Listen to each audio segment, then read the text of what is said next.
결국 이재명이 이를 저질러 버렸습니다. 이재명이 오늘 임시국무회의에서 민주당이 국회에서 강행 처리했던 이른바 4법 3법 최종 의결했습니다. 오늘 영상에서는 4법 3법이 정확히 무엇인지, 왜 지금 추진됐는지, 이재명 정부와 민주당이 얻는 정치적 이익이 무엇인지, 그리고 마지막으로 대한민국 국민에게 어떤 영향을 미칠지 저와 여러분들이 냉정하게 분석하고 짚어보겠습니다.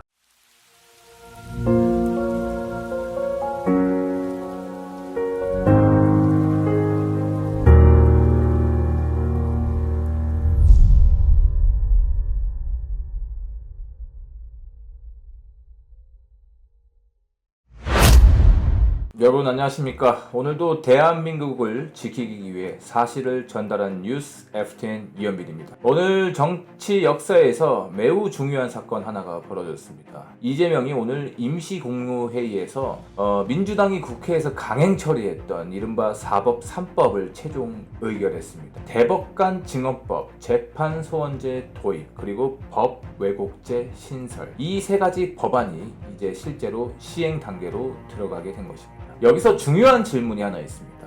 이 법들이 정말 사법 개혁일까요? 아니면 사법 권력 장악입니까?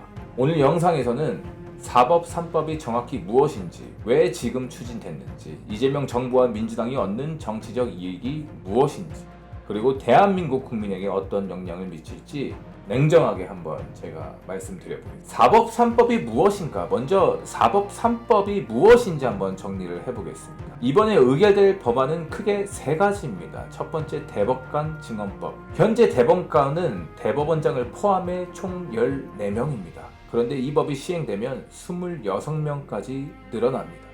무려 12명을 추가 임명하는 것입니다. 시행 시기는 공포 후 2년입니다.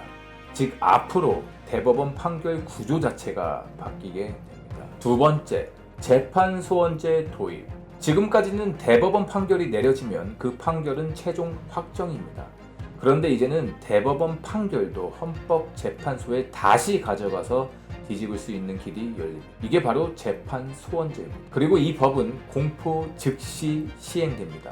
즉 오늘 의결되면 바로 적용됩니다. 세 번째, 법 왜곡죄 신설.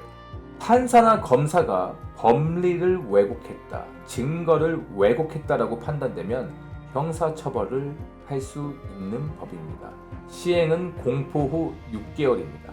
정리하면 민주당이 만든 4법 3법은 대법관 숫자를 늘리고 대법원 판결을 다시 뒤집을 수 있게 만들고 판사와 검사를 처벌할 수 있는 법을 만든 것입니다. 여기까지 보면 겉으로는 사법 개혁처럼 들립니다. 하지만 문제는 그 속에 있습니다.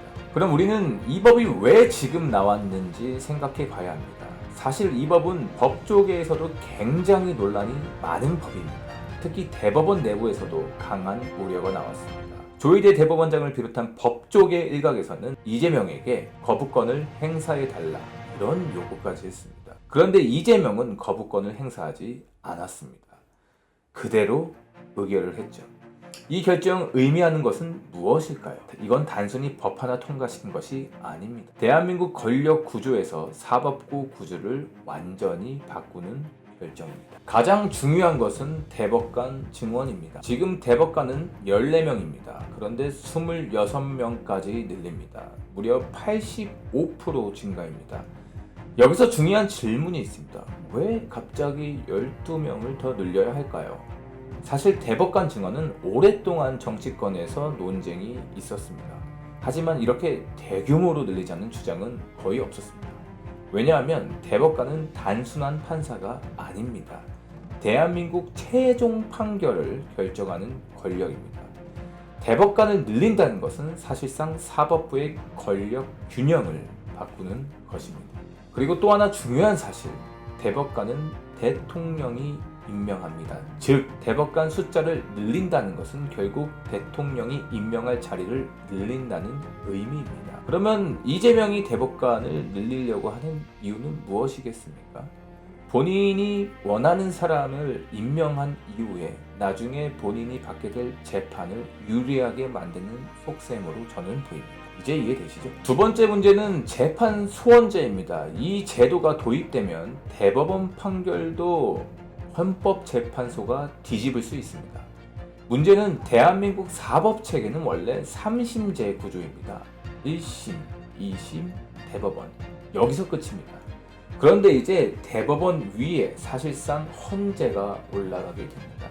이건 단순한 제도 변경이 아닙니다. 그리고 우리가 윤석열 대통령 탄핵식을 때 윤석열 대통령을 탄핵시킨 헌법재판관 다들 기억나시죠? 우리가 그때 생각을 해보면 과연 그 헌법재판관이 공정과 정의가 남아있는 그런 재판관이었을까라고 생각이 되면 헌법재판소까지 가는 게 맞나? 라고 생각이 저는 듭니다. 법조계에서는 우려하는 이유는 이것입니다. 이렇게 되면 재판이 끝나지 않습니다. 패소한 사람은 계속 헌재로 갑니다. 결국 사법 시스템 전체가 흔들릴 수 있는 문제죠. 세 번째는 법 왜곡죄입니다. 겉으로 보면 판사가 법을 왜곡하면 처벌한다. 좋은 말 같습니다. 하지만 현실에서는 굉장히 위험한 법이 될 수 있습니다. 왜냐하면 판사가 판결을 내렸는데 누군가가 이 판결은 법 왜곡이다 라고 주장하면 형사처벌 대상이 될 수 있기 때문입니다. 이건 결국 판사에게 정치적 압박이 될 수 있습니다.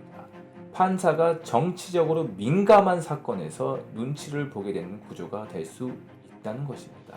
이제 가장 중요한 질문입니다. 이 법이 통과되면 누가 가장 이득을 볼까요? 바로 권력을 가진 정치 세력입니다. 특히 대법관 증언은 정권이 사법부의 영향력을 확대할 수 있는 구조가 됩니다. 재판 소원제는 판결을 또 뒤집을 수 있는 정치적 공간을 만들 수 있습니다. 그리고 법 왜곡죄는 판사들의 압박 장치가 될 수 있습니다.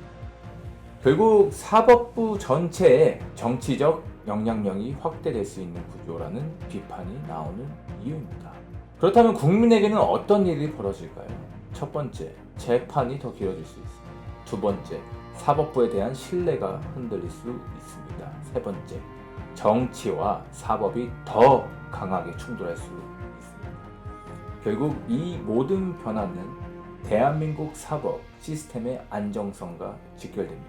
오늘 이재명은 사법 3법을 최종 의결했습니다. 이 결정은 단순한 법안 통과가 아니라 대한민국 권력 구조에서 사법부의 판을 바꾸는 사건입니다. 지금 민주당은 이것을 사법개혁이라고 말합니다. 하지만 많은 법조인들과 전문가들 그리고 국민들은 사법 장악의 시작일 수 있다라고 경고하고 있습니다. 이재명은 본인이 받을 재판을 받지도 않고 본인이 앞으로 받아야 될 재판을 피하고 본인 재판에 유리하기 위해 이러한 법안을 의결했다고 생각합니다. 대한민국 민주주의에서 가장 중요한 것은 권력 분립입니다. 입법, 행정, 사법 이 세 권력이 서로 견제해야 합니다. 그런데 만약 사법부가 정치 권력의 영향 아래 들어가게 된다면 그때부터 민주주의는 매우 위험해집니다. 앞으로 이 법이 시행되면 대한민국 사법 시스템은 완전히 새로운 단계로 들어가게 됩니다.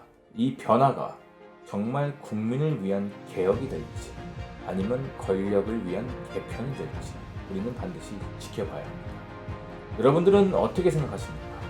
이 법이 정말 사법 개혁이라고 보십니까? 아니면 정치 권력의 사법부를 장악하려는 과정이라고 보이십니까? 댓글로 여러분들 많은 의견 남겨주시고 이 영상이 도움이 되셨다면 좋아요와 구독 부탁드리겠습니다. 오늘도 대한민국을 지키려 사실을 전달하는 뉴스 FTN이 되도록 노력하겠습니다. 감사합니다.